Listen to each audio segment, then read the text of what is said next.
Hello, my name is Mackenzie Myers and thank you for taking a look at my website.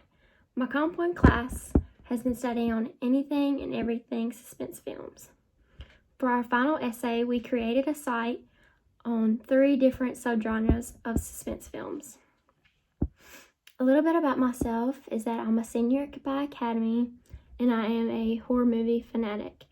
I can watch horror movies every day, at any time of the day, either with or without anybody. I believe that suspense films and horror movies will always be popular because people are always wanting to seek thrill and get scared. But yeah, so the 3 subgenres I'm going to be talking to you about is home invasion, madness and paranoia, and zombies that are created by a virus. First, I'll be talking to you about home invasion. Home invasion sounds like it is. It's basically when somebody comes in, invades your home, which is your safe place. Some key features about a home invasion film would have to be a home, a person that is home alone. This is usually a woman. There is usually, there's an intruder. There is lots of murder in these type of films. There are people that are fighting to survive. And a movie that I believe best represents this would have to be The Strangers, which this movie is actually one of my favorites. I could watch it all the time. Okay, The Strangers is about a couple who are staying at a family vacation home. They're not really in a steady relationship or anything, so that's already a bad sign. So they go to this family home and the man leaves to go get something, and then the woman is at home alone. Of course, like I said, a woman is usually home alone, and a strange girl comes and knocks at the door, and eventually the man comes home, and so do the 3 intruders, and they basically go through a lot of torture and stuff like that. They do survive, or at least the woman does. The reason this demonstrates this type of subgenre is because, for one, there's an intruder, not just one, but 3 of them.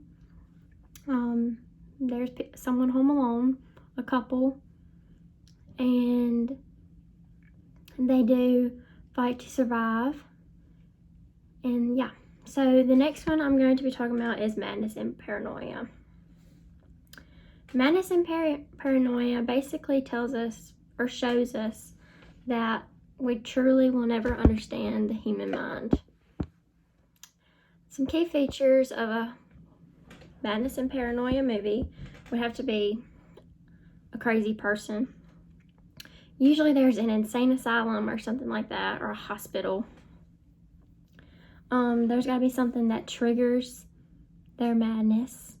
They had to go through trauma. A lot of times they have hallucinations.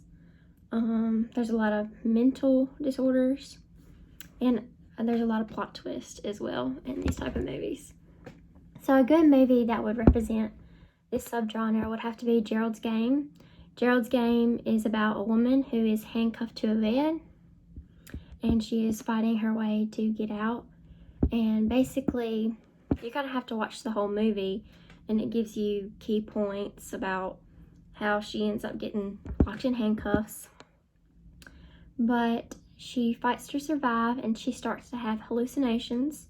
She hallucinates herself, her husband, and her father. And these are trying to help her get out and survive. The reason she is in the mess is because, the reason she is having these hallucinations is because of lack of food, sleep, and water. There is also many plot twists in this movie. I will just leave that up for you to watch. Okay, and the next, or the last, subgenre that I'm going to talk about is zombies. So zombies can be created by a virus, or they can be brought back from the dead, but the ones that I chose to do my thing on was virus, because it's more popular genre now. So key features of a zombie virus movie would have to be a zombie, clearly, a virus that creates the zombies, people that are trying to survive, and survivors, because we all know that not everyone survives. A good movie that represents this would have to be The Scorched Trials, which is from the series The Maze Runner.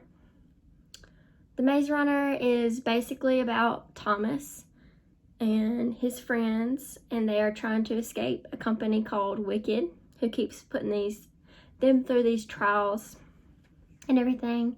But Thomas and his friends eventually come face to face with a crank. A crank is a zombie that was